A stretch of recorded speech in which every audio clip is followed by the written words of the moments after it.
Hello, everybody. Welcome back again to another episode of the Extreme Mediocrity Sports Show. As always, I am Koby. I got Mike with me tonight, man. How we doing? What's going on, man? We back at it.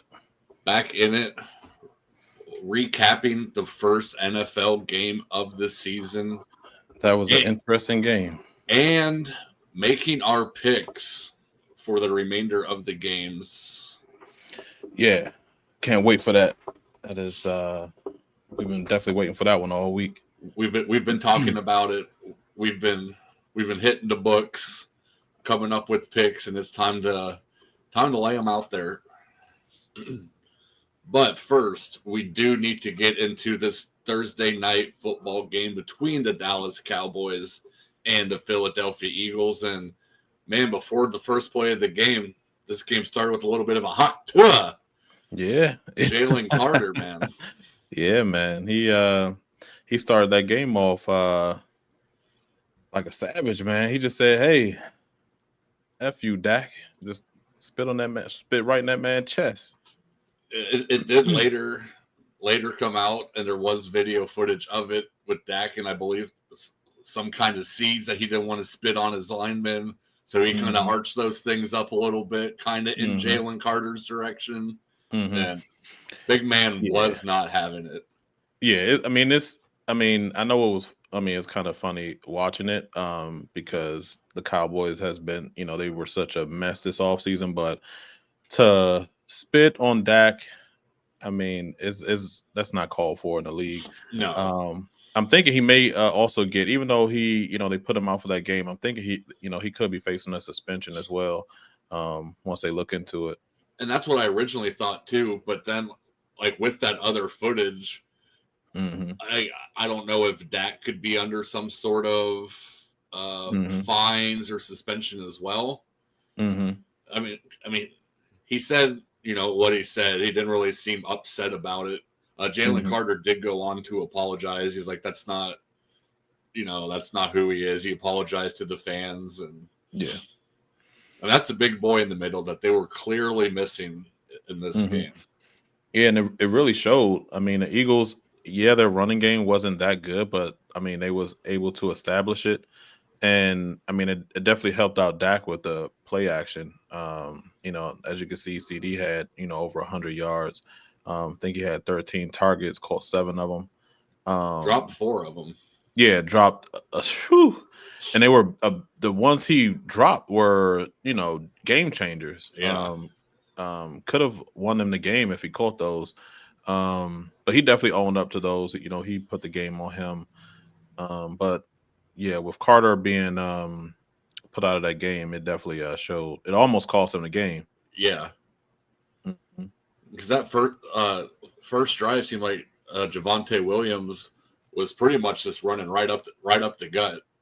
Yeah, 5-6 yards, and I'm pretty sure with Carter in the game, that's not happening, and maybe Dallas has to start trying to game plan differently. But yeah, and we knew Cowboys defense was, what it was.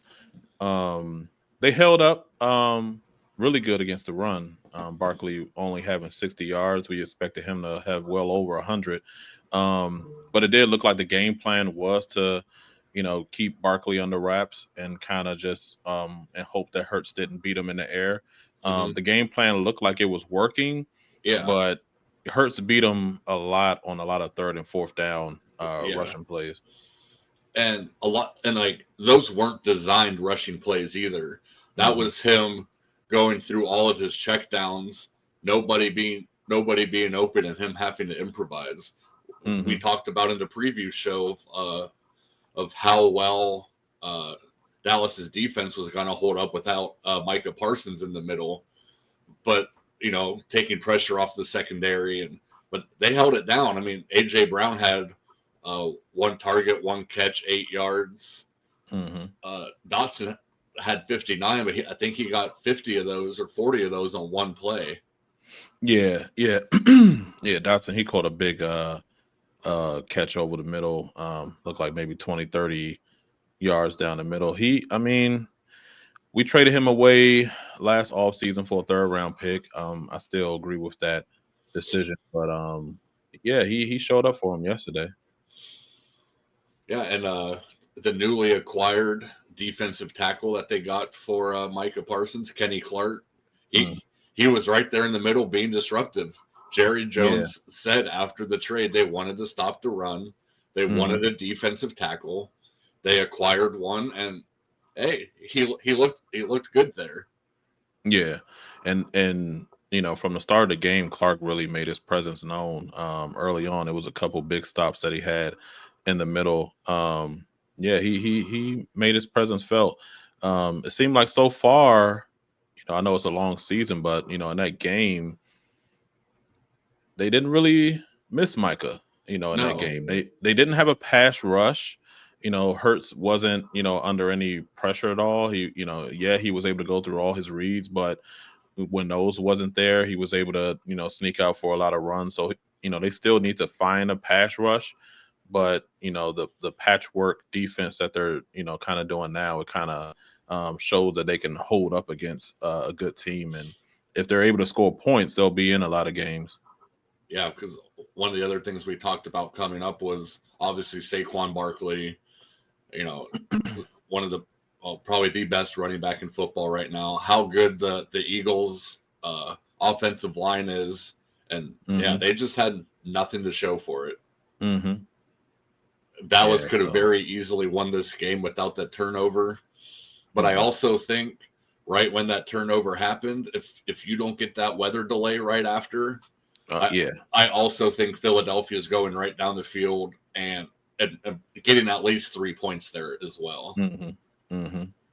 So a lot of factors we didn't see coming with the ejection before the game and the weather delay. But those rivalry games like that in the division, especially in the NFC East, anything can happen. It was hard for me to cheer for anybody in this game because I just despise both of them. But yeah, I was hoping the Cowboys at least could have gave the Eagles a L in the column, but it was an entertaining game. Yeah, it was a good start to the season. Yeah, and tonight we have Chargers Chiefs playing tonight on YouTube. Looks like YouTube is really trying to get into in Brazil. YouTube trying to get in on the TV, for these games. But Chargers, they're considered, I believe, the home team. Okay, but of course there will be no home field advantage. I'm hoping for a lot from the Chargers this year. I'm hoping they can kind of oversee these Kansas City Chiefs. Yeah, it seemed like there for a couple years it was, is this Chiefs dynasty like forming? Are they going to be the new Patriots or like Patrick Mahomes, the new Tom Brady? And the way they were looking, it kind of had that feel to it a little bit. But it does seem how they finished last year and didn't really make a whole lot of improvements. Travis Kelce had a down year last year. He's only getting older. Rashee Rice is missing the first 6 games of the year after pretty much missing them all last year.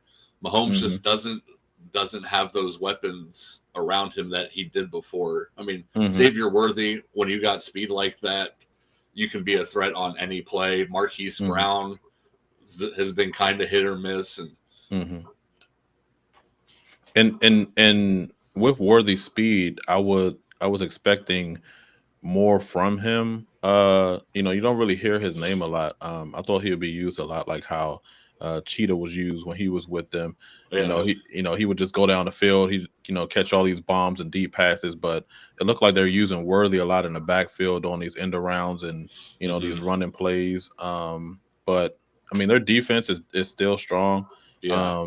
And we'll see how strong it is going against the Chargers running game. I know they're going to want to run the ball a lot and keep the ball out of Herbert's hands, not put him under a lot of pressure. But this will be a fun one too. Another divisional game. So yeah, it'll be a lot to look forward to in this game. Yeah, we talked about it a little bit last year. Justin Herbert hasn't really had that breakout year yet. Seems like he's right on the cusp of it, like every single year. And I think just the way Harbaugh runs things. I mean, Herbert has all the arm talent in the world. He can make any throw. I think it's just locking in a game plan, getting that running game that you were talking about going, take some pressure off of him, bringing Keenan Allen back. Lad McConkey had a great year last year. I think he's going to take a step forward this year. I think the Chargers are going to make a pretty good run at that division. Yeah, I definitely agree. Hope so. We need to see somebody new on top of the division. Yeah, I mean, the Broncos, they're doing some pretty good things over there with Sean Payton. Bo Nix kind of had a pretty solid year. So I mean, could be up for grabs. Yeah, the Raiders are the Raiders. But, yeah. But yeah, I actually think the Chiefs being 3.5 points favorites tonight. I like the Chargers just straight up tonight with straight up win for them. Get the season started. Yeah, I'm with you on that one. I'm definitely on the side of the Chargers, thinking they'll definitely win this one straight up. Yeah, we had a good game last night with Thursday Night Football. Friday Night Football in Brazil. I don't know how that atmosphere is going to be. But there's a lot to tune into tonight. So yeah, a lot to tune in for. But yeah, finally, what we've all been waiting for. Finally, we can get into this Sunday slate. The Week 1 Sunday slate. Yeah, so we definitely been talking about this one all week. Definitely anticipate it for us, and let's get into it. We still need to put a little bit of wager on here. Oh yeah. We definitely. I don't think we locked that in yet. But no. So what do you want to? I don't know. I was gonna like nothing crazy. Like it could be a bottle. We could ship a bottle. Okay. Hey. Of our favorite. You want to put a bottle on it? Yeah, let's put a bottle. All right. On it. We there it is. That's decided. Yep. I like it. I like it. Yeah. So I mean, looking at this, when we spoke about Dallas and Eagles, that was a crazy game, and the game tonight with the Chiefs and Chargers.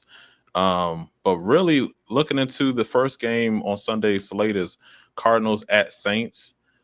Cardinals is -6.5. Yeah, both teams are. This is an ugly one, but what are your thoughts on this game? Okay, well, the first thing that stands out to me in this game is the quarterback situation for both teams. The Saints are scraping the bottom of the barrel here. They decided to run with Spencer Rattler over the rookie. What's his name? Shao or whatever it is. Oh yeah, Shulk. Yeah, no, yeah. Well, anyway, they decided to go with Spencer Rattler, who, I mean, hasn't done anything to prove himself to be a starter in this league, but he's getting an opportunity to. Going over to the Cardinals, Kyler, I don't think he's quite been what they were hoping for, but I think with Trey McBride, I think Marvin Harrison Jr., he's going to show out this year. I do think Kyler comes around a little bit. I think he can still run the ball. That being said, I like the Cardinals in that one. Okay. So you're going with the Cards, I see. So I'm in lockstep with you on this one. Definitely an ugly game though to begin the slate with. Cardinals. I'm really waiting for the Cardinals to really show us something. They've for a lot of years now, they've been like kind of the bottom feeders of that division. You have the Rams and the Seahawks and Niners. It's like the Cardinals is always near the bottom. Really want them to really take a step forward. One of these years, don't think it'll be this year. I think they'll still be probably middle of the pack, 6-7 wins. But if you can't beat the Saints this year, it's not a lot to say about your team. So I'm definitely going with the Cardinals as well. Yeah. Then look like next we have Colts. They're hosting the Dolphins, and Colts are a -1.5. This is but damn near a pick 'em. Yeah. But this one should be interesting as well. First thing that comes to mind for me for this matchup is star power. You got Tyreek Hill, you got Tuah, you got Devin Achane, and even Jalen Waddle. That's a pretty heavy offense. And I know the Dolphins defense lost Jalen Ramsey, but they got back Minkah Fitzpatrick. I think he can still be a pretty decent playmaker. And when you look at the Colts, Anthony Richardson was struggling, and they brought in old Danny Dimes. Good old Danny Dimes. Who, let's Giants be real, great. He hasn't really. He also has not showed himself to be an established quarterback in this league. Yeah. Obviously, the Colts are good at running the ball with Jonathan Taylor.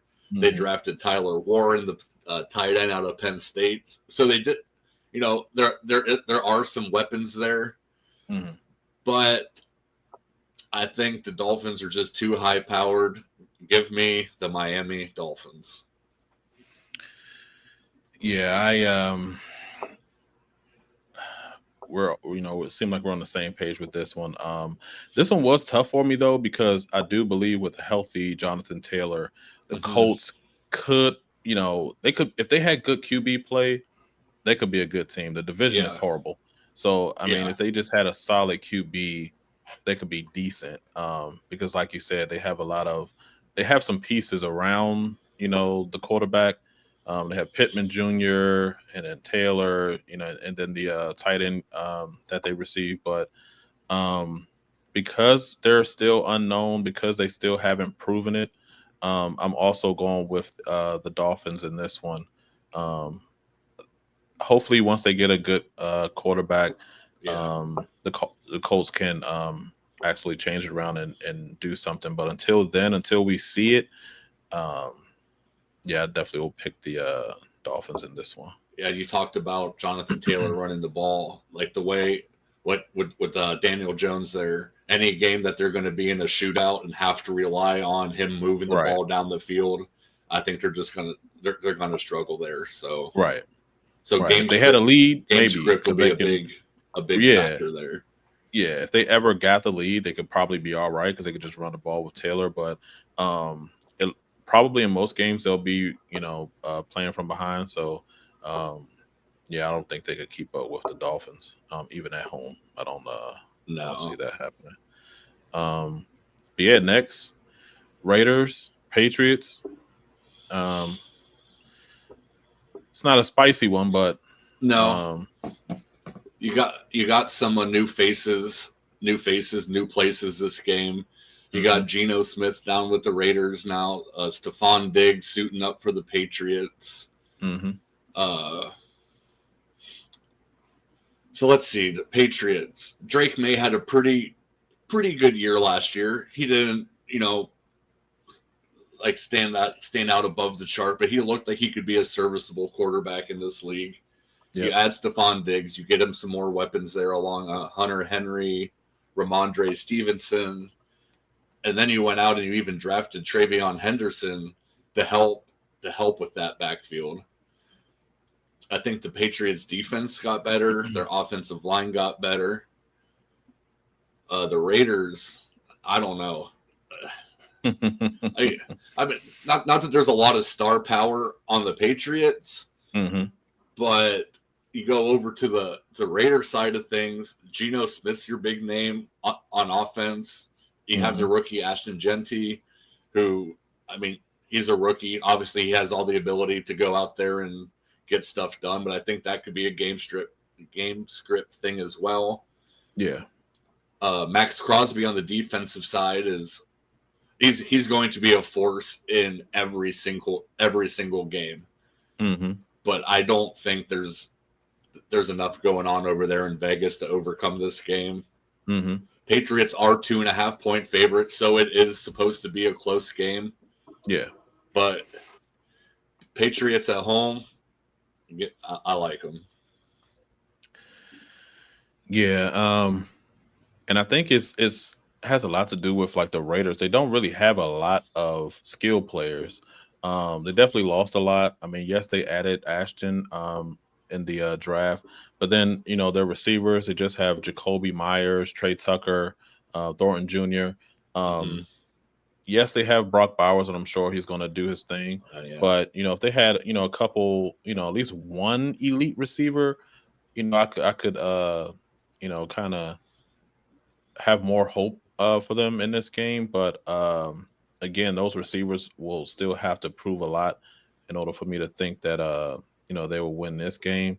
And like you said, with Drake May last year, he proved a lot. He proved that he was a good young QB in the league. And they tried to help him out with Diggs and drafting a running back in the draft.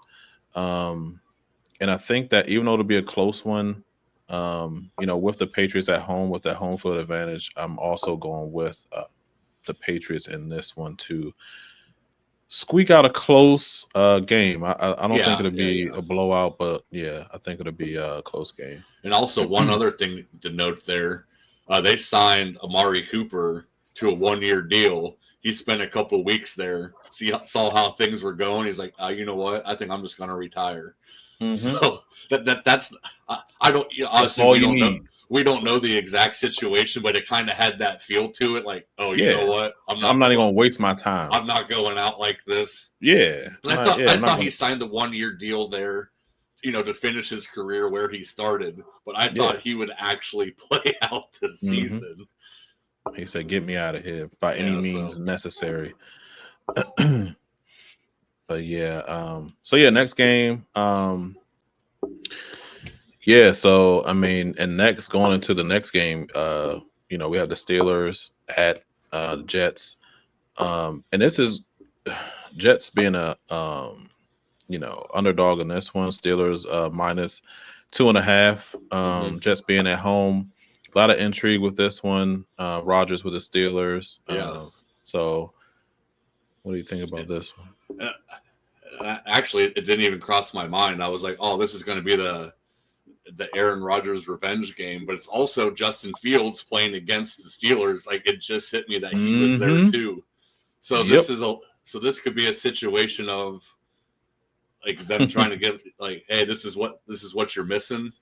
But the Steelers actually did improve this offseason. Adding DK Metcalf, bringing in Jalen Ramsey, Aaron Rodgers. I think he can still get it done in the right situation. Tomlin's always seemed like a coach that he's always going to find a way to keep his teams in the game. Obviously, the Steelers have always been a great defensive team behind TJ Watt.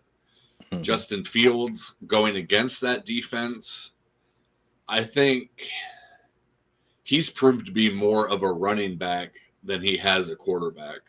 Yeah.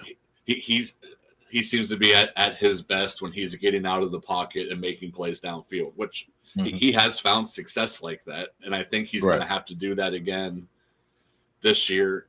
I mean, he's got Garrett Wilson. They've got a decent running game with Breece Hall and Braylon Allen. But I hate saying this, but Steelers on the road with Mike Tomlin, Aaron Rodgers, and those guys, give me Pittsburgh. Oh. Woo. I know it took a lot out of you to say that one. Yeah, I didn't like it. I didn't like it. Yeah, and this one was also tough for me. And I think that maybe by Sunday this may change for me.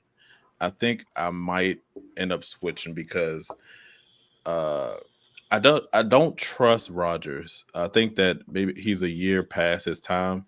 I know they put a lot of good players around him. They even added Calvin Austin to that wide receiver room, but with all the skilled players around him to help him out, he's just a statue back there. And if the Jets could, form up any type of pass rush against him, it doesn't even matter who he's throwing to. He's just going to go down instantly. So this might change for me. Especially with it being just 2.5 and Jets are at home. But for now, I'm going with the Steelers just because they have the weapons they have on offense and defense is a lot. But this one is still a toss up for me. I might end up switching that one later at some point. But and this next game means a lot to me. This one, I mean, we have Giants coming to the crib against the Commanders. We're 6.5 favorites, as we should be. I mean, we should. I mean, they should have been, minus 8.5. Who knows? But this one, I am joking. The Giants are. I'm not going to say scary, but whenever we're facing a divisional opponent, it's always close. It's always, a hard-fought game. And the Giants are no slouch. They have a solid veteran QB, Russell Wilson. Neighbors is no joke. He's probably going to have another outstanding season. And that D line is crazy. Could be tops in the league. Yeah. All across that line is elite.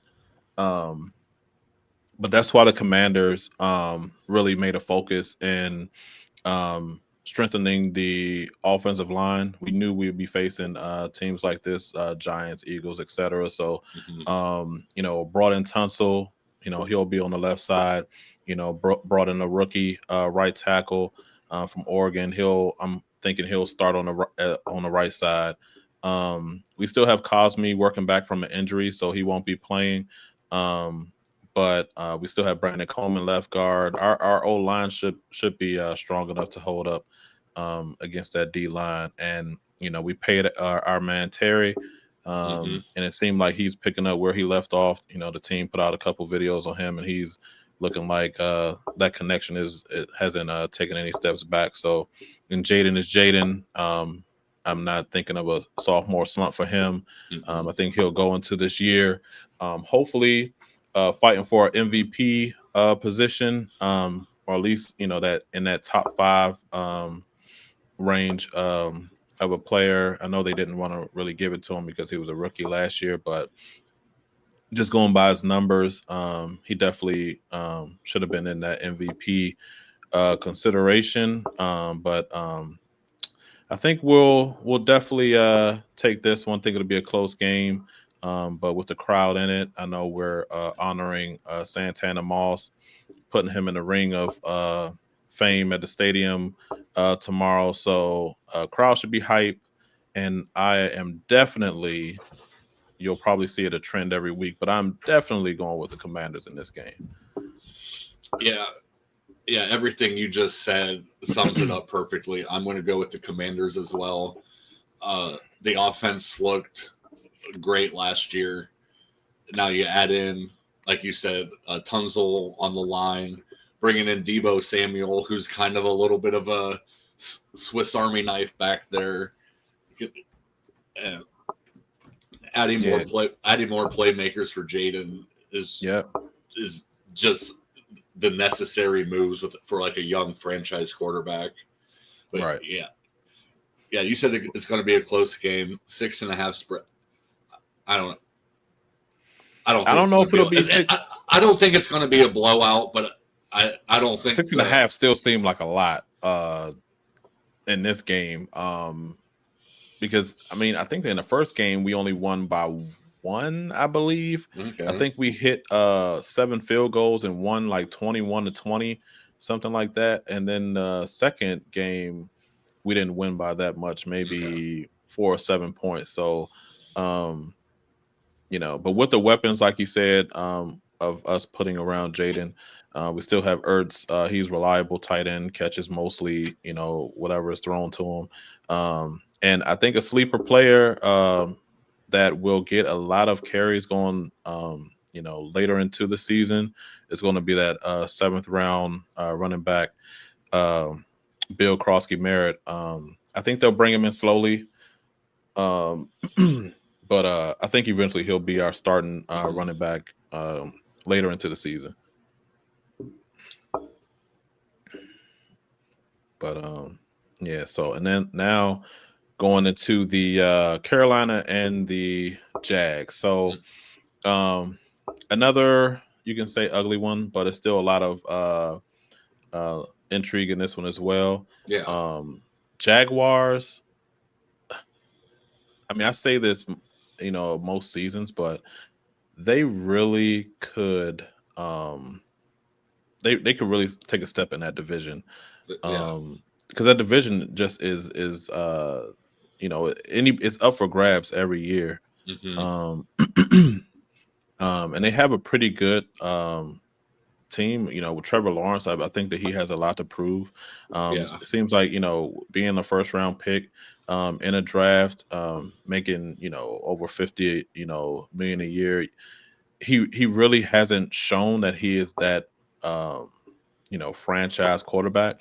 I think that he definitely has a lot to prove this year. And then, when they bring in, one of the top prospects that, we've seen in a while with Travis Hunter. Mm-hmm. I know that he wants to play on offense and defense. Not sure how much he'll actually do that. Right. But they could have a nice little solid team, especially if they try to establish the run with Travis Etienne. But we'll see about that one. But I am going to go with the Jags in this one. They are at home facing a Panthers team, which as well also has a lot to prove. But they did, and Panthers did look good in the last couple of games of last season. But I'm going with the Jags at home in this one. Yeah, everything you said there about Jacksonville is great. I mean, Trevor Lawrence trying to take that next step forward, be the franchise quarterback, because I think he was one of the first quarterbacks to actually get franchise quarterback money. Yeah, Like he actually set the QB market, which was crazy because he didn't really have an impressive resume up to that point, but obviously they see potential there, so they locked him up. right. Carolina with Bryce Young, they benched him. They rolled with Andy Dalton there for a few weeks, but when Bryce Young came back, he came back like he was like, I'm never losing this starting job again. Yeah, And he looked like a quarterback that's going to go out there and take your team, like get your team some wins. And then they added probably the best receiver in the draft out of Arizona. I'm expecting a big year from him. I think they got a little bit of a running back committee there that with Chuba Hubbard, I believe. I say that wrong all the time. But I actually think Carolina is going to go down to Duval and come out with the upset there. Give me the Carolina Panthers. Oh, Panthers. We're gonna have to update this graphic. We'll update that. But you said you're going with the Panthers. All right. Oh, But no, that's cool. So all right, that's good. So I'm going with Jags, and you're going with Panthers in that one. That's a good one. I am, yeah. And they have a good wide receiver group too, especially with Xavier Legette. Also, Yeah. I'm sure he'll As long as he's not throwing hands. yeah, throwing hands and ripping off helmets. Yeah. So I'll let you go into the next game. The Cincinnati Bengals and the Cleveland Browns. Man, I feel like we were talking about the Bengals a lot. Well, we talked about the Browns a lot too, but we talked about the Bengals when how this team is just designed to go in there and run up the score. Yeah. They have their guy in the middle, Joe Burrow. They got maybe the best receiver in the league, Jamar Chase. They have an up-and-coming running back, Chase Brown. Maybe the best wide receiver, 2 in the league with T. Higgins. Them re-signing Trey Hendrickson. Trey Hendrickson was a huge signing, but I don't give a damn about any of it. Give me the Cleveland Browns. Give me this aggressive Jim Schwartz defense to put pressure on Joe Burrow. Give me Denzel Ward to lock down Jamar Chase. Yeah. Give me QB pressure, sacks, forced fumbles, interceptions. Browns by 1,000,000. That's what I'm talking about. And I will have a completely different tune to this week too. But first game of the season, I'm fired up for them. Yep. Shock the world. So coming back to reality a little bit. We can dream, but no. Browns. Yes, I'm always kind of rooting for the Browns primarily because I know that's your team. But facing a great team, MVP candidate Joe Burrow, and that wide receiver group is amazing. Got the best wide receiver in the league. Probably the best number 2, and with them getting Trey Hendrickson back for the season, I'm going with the Bengals.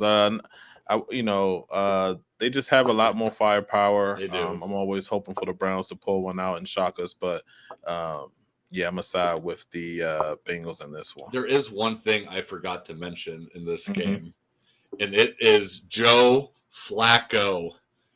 He can't move back there, but the guy can still sling it. I have faith in Grandpa Joe. Grandpa Joe.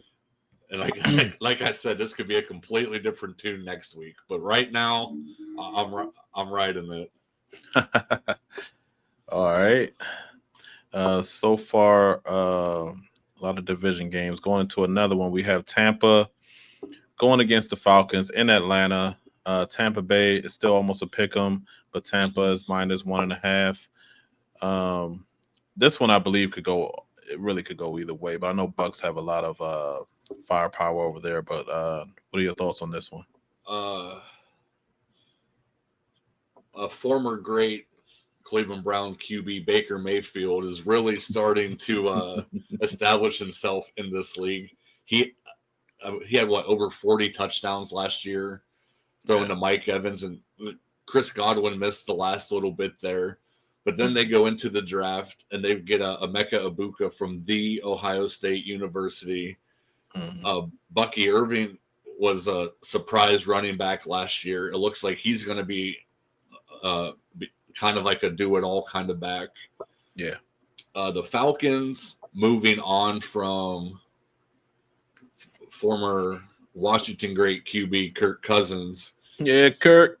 To kind of a project quarterback with Michael Penix. He's not a rookie, but it's pretty much his rookie season leading the charge. You got guys like Drake London, Kyle Pitts. Is he ever going to show up? One of the best running backs in the game with Bijan Robinson. But give me the Tampa Bay Buccaneers going into Atlanta and coming out with a win there. Okay. I definitely agree with a lot of what you said. Buccaneers has a lot a lot of firepower. And Baker showed us last year that he's definitely a franchise quarterback. If the Falcons were going up against anybody else, probably I would probably lean towards them, and maybe by Sunday my choice would change because I really do think that Penix will have a really good season this year. He showed last year that he was right after he played my Commanders in Washington last year. He really was putting on a show and was in a lot of close games. Didn't win, a lot of them, but really was, throwing the ball well. And with a good running back like Robinson and the wide receiver group that they have, I think they'll be competitive in almost every game they play. And I think it really will be close since they are at home with them possibly sneaking out a win. But I also went with the Bucks in this one. I just think that, they'll be hard to beat with all the skilled players and that they have and experience. Yeah, and I forgot Michael, like you mentioned, Michael Penix did get some games under his belt last year. Did look serviceable, but yeah, I think Tampa Bay just has too much firepower right now. Hey man, it's that do rag, man. When Penix got that do rag on, he yeah, that's his cape. But yeah, man. Next, going into it, we have the 49ers at Seahawks. Big home field advantage for the Seahawks all the time. But the 49ers are minus 2.5. This one should be a fun one as well. Both teams are, have a lot of have a couple injuries, but what are your thoughts on this one? Yeah, you mentioned the injuries. Like when we actually sent these picks in, I thought the 49ers were a little bit healthier than what they actually are.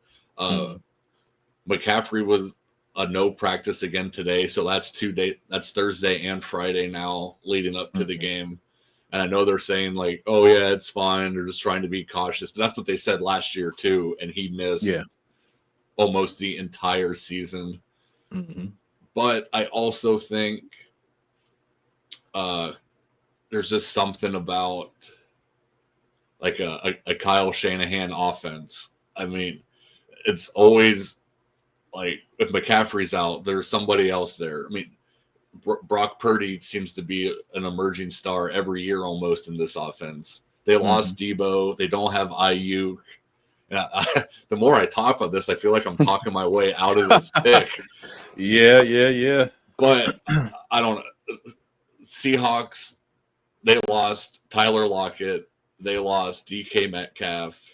They had Geno Smith, who was all right, bringing in Sam Darnold, who might have just blew up from the Justin Jefferson effect. We have to see about that. They can run the ball with Kenneth Walker, Cooper Kupp's there now. And, man, I took the 49ers. Hey, don't think about it too much. But I'm gonna pull one out of your book here. Give me the 49ers, but I might change my mind by Sunday. Yep. I talked actually like going through that. I was like, when you talk about it, yes, but that's a divisional game, 2.5 points. Anything can happen. So I'm still rolling with the Niners there. Yeah. So basically, a lot of what you said. 49ers, they lost a lot of players from last year. And it seems like Christian McCaffrey is always injured. I know they bought in B-Rob from the Commanders. And I know he's hoping to really, get a lot or some playing time on the field. I know he has a lot to prove from being traded away from us. But 49ers are just missing a lot. And I don't think that, with McCaffrey being hurt, possibly, not playing, Purdy not having Ayuk this week, probably. Jennings, I believe, is hurt. It's going to be a lot for Purdy to kind of put on his shoulders. And, I mean, Seahawks being at home, Jackson Smith and Jigba, Cooper Kupp, like you said, if they establish a good running game, I think that, and the crowd really gets into it, I think the Seahawks could pull out a close game against the Niners. So I am going with the Seahawks in this one. I think they'll pull this one out against the 49ers. Yeah. And almost talked myself right out of it. almost. It's okay. I did it a couple times so far. I mean, because and that's the thing. Also, since it's the first week, you don't really have anything to go by. You're going Right. off a lot of what you saw last season, and we really don't know who's playing yet. Since we're doing these early, so but we'll see. But I'm gonna give my pick first on this next game. We have Tennessee at Denver. Denver being -8. This one is kind of not a difficult one for me. Tennessee, I think they'll be improved from last year with Cam being drafted and starting on that team. But Broncos are the Broncos. Now I kind of see them similar to how I see the Chargers. They really took a step forward last year and almost made it into the playoffs.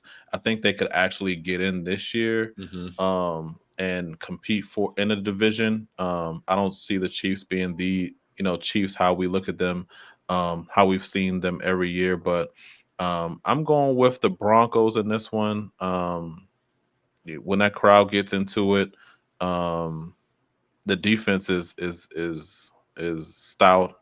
So yeah, I'm going with the Broncos in this one. Yeah, I am too.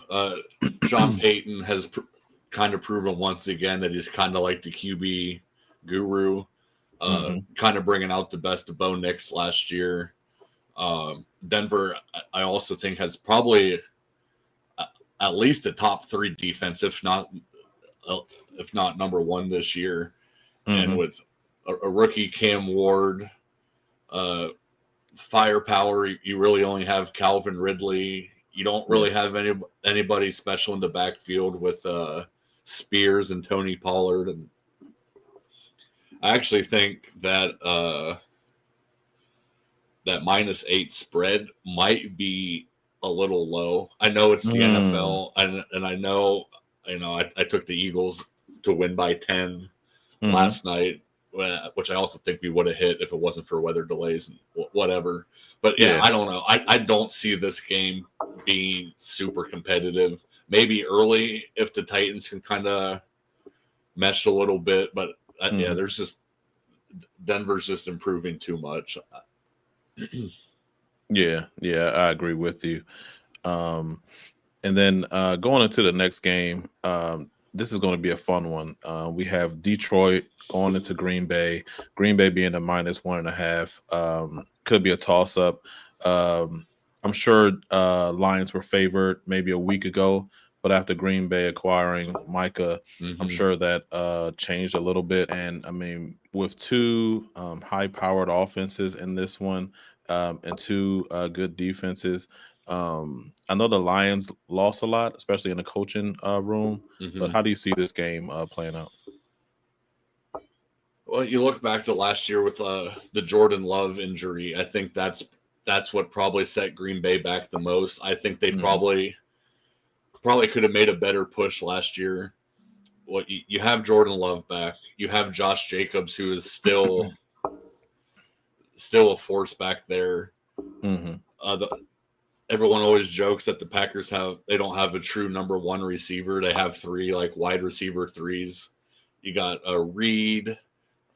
They brought in Matthew Golden from Texas, and they lost Jair Alexander on defense, who was one of the top corners in the league still. But now you have Micah roaming around there in the middle, and they have plenty of defensive playmakers on that end too. The Lions, I mean, like you said, these are 2 high-powered offenses. This could be a shootout. Both defenses have star power there with Aiden Hutchinson for Detroit. But, I mean, Green Bay at home, I like Green Bay here.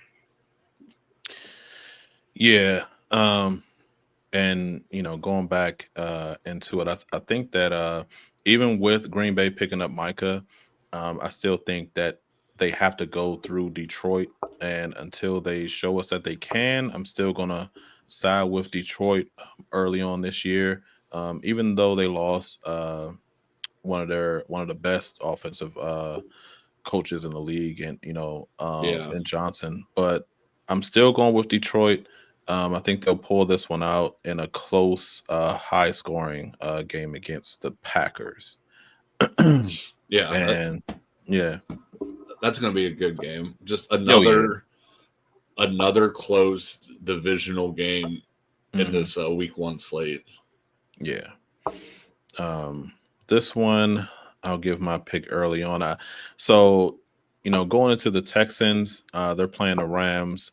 Rams are -2.5. So Texans, we expected a lot from them last season, but they kind of disappointed in the playoffs. I know they had the one playoff win last year, and they were booted out the playoffs.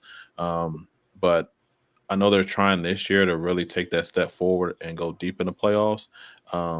And they should have a good chance to do that with that division being, as bad as it is. Yeah. But the Rams are the Rams. I think they'll still be one of the top teams in the NFC. I know Stafford was dealing with that back issue Hmm. this summer. We'll see how he holds up. I'm sure they'll try to run a ball and kind of get the ball out of his hands a lot early on this season, and not try to have to rely on him as much. But going into this one, I'm going to go with the Rams at home.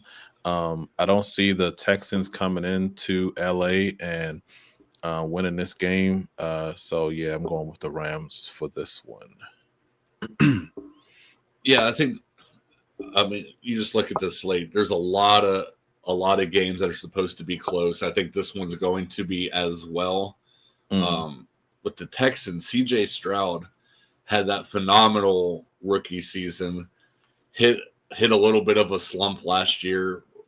I know that they had some injuries with like Tank Dell, which is one of his favorite targets, yeah. but he seems to be in sync with Nico Collins. Hmm. Losing Joe Mixon like early on is going to hurt them a little bit, I think. But I, Nick Chubb still might have a little bit there, and they kind of have a running back committee. Damian Pierce is still there, but I do think this offense is going to get going. Um, Hmm. I do. It's going to be close, but I do think the Texans can find a way to win this game. Hmm. Okay. Okay. I like it. Um, and next we have Baltimore Bills. Always a big one. Baltimore going into Buffalo. Buffalo being -1.5, almost a pick 'em right here. Um, this game is always exciting. I know they Oh, played each other every last year as time. well. Yeah. So how do you see this one going? It seems like we always get this matchup in the playoffs. You always have Buffalo and Baltimore, and then Buffalo plays Kansas City, and then that team goes to the Super Bowl. So Mm-hmm. it's kind of crazy seeing this matchup week 1. You have probably the two MVP favorites going against each other with Lamar and Josh Allen. It's kind of crazy because those are your MVP favorites, but you look at like the receiving core on both of these teams. It's Mm-hmm. uh, uh, Baltimore has Zay Flowers. Uh, Buffalo, like their wide receiver room just doesn't stand out to me. Nope. But James Cook has been proving himself, and I Josh Allen just finds ways to win these games, especially these big matchups. I Mm-hmm. like Buffalo at home. Nice, nice, nice. And I agree with you. You kind of see why they've been MVPs, in talks for MVP at the end of each season, and it's because the team does rely on them a lot. With Lamar, with his arm and leg, and also with Josh. running as well. They do a lot for their teams, and they kind of always put their team on their backs. But I think this game will really come down to King Henry. I'm not Mm-hmm. sure if the Bills will be able to stop him, and it's early on in the season. He's going to be ready to go, and I'm not sure if the Bills will be able to hold up against the running game with the Ravens, because once they get Henry going, Mm-hmm. then that play action starts up, and then Lamar, runs off, that Mm-hmm. the run fake. So I really think that the Ravens are going to find a way on the road to pull this one out against the Bills. Yeah, I mean, out of all the games like we've been through, this one was probably the hardest decision to make. I mean, the I think that they had the total there 52. I mean, these games normally seem like they're like both teams score 40s. These are always high scoring. Both defenses are uh, kind of iffy, but yeah, it's going to be a good game. I just can't really go against Josh Allen right now. Yeah, especially at home. I know the crowd is going to be into that one. But it'll definitely be a good one, but we'll see how that one goes. And then lastly, I mean, another big game, divisional game. We have the Minnesota Vikings going into Chicago, and they're actually favored in this game at -2.5. The Vikings are. This one, this one is tough to pick because you don't know what to expect from both teams. With Chicago, they have a lot of changeover this year. They have Ben Johnson coming in. Mm-hmm. And it seemed like last year their team was pretty good, but I mean, they wasn't able to they really wasn't able to do anything in a lot of games because a lot of the fans wanted to believe that it was coaching. Mm-hmm. I know they fired the coach halfway through the season, but I think a lot had to do with Caleb. He didn't, in some games he would, show that he was serviceable, okay, but he really hasn't shown that was a franchise quarterback yet.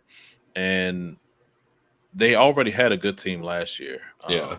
And this year they put even more weapons around him, drafting Burden in the first round, and a tight end, Loveland. Yeah. Defense is still stout with Sweat on the edge. The defense is still good now, and they also improved the O line. Mm-hmm. They did. They really made it so that he doesn't have a lot of excuses this year. He has a lot of weapons that most teams have in a league. So if he doesn't show up this year, they may be looking for a QB. And then on the Viking side as well, their QB, he didn't play. JJ didn't play last year due to injury, so he's also don't really know what to expect from the Vikings this year. Of course they still have Jefferson and the defense is still good. But I think I am going to go with the Bears in this one. I think they'll pull this one out. And how do you see this game going? Well, I hate to interrupt this, but I just got a notification on my phone as we're recording this. The Friday night game is going on, and Xavier Worthy collided with Travis Kelce and got carried back into the locker room with an apparent leg injury. So last year, Mahomes ran into Rashee Rice, took him out for the rest of the year, and now they already have another self-inflicted injury. That is crazy. Wow. It just popped up and I looked down. I happened to see that. But yeah, everything. And that'd be a big loss for them too. Yeah, everything you said was spot on. I think bringing in Ben Johnson to this Bears offense with the weapons, everybody just gets slightly elevated. Yeah, the defense is gonna keep them in games, and yeah, this is I think when drafting Caleb Williams, I think this is the situation they were hoping to have around him, bringing in an offensive-minded head coach, surrounding him with weapons. DJ Moore, Roma Dunzi, and Burden, DeAndre Swift running the ball. And I don't know, Justin Jefferson. He's Justin Jefferson, but I don't know if he's QB proof. But yeah, I like Chicago in this game.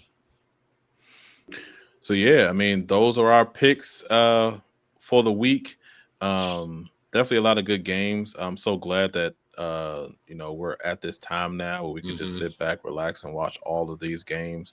Because even the games that don't look like they're good, I mean, football is football. I'm just glad that we're back. So those are our picks for the week. Yeah, and we will keep a running tally, see how we're doing, and got that bottle on the line. Yeah. So make sure you guys check out the other channels, like, subscribe, comment, follow. Any a little bit of support means a lot to us and helps us out. So definitely let us know in the comments if you agree. Let us know how do you see these games going, and let us know what you would have chose, what you would have picked. And like Koby said, definitely follow us on TikTok, Instagram, follow our Twitch. We'll be going live on those as well. And we will catch you next time. See you guys. Peace.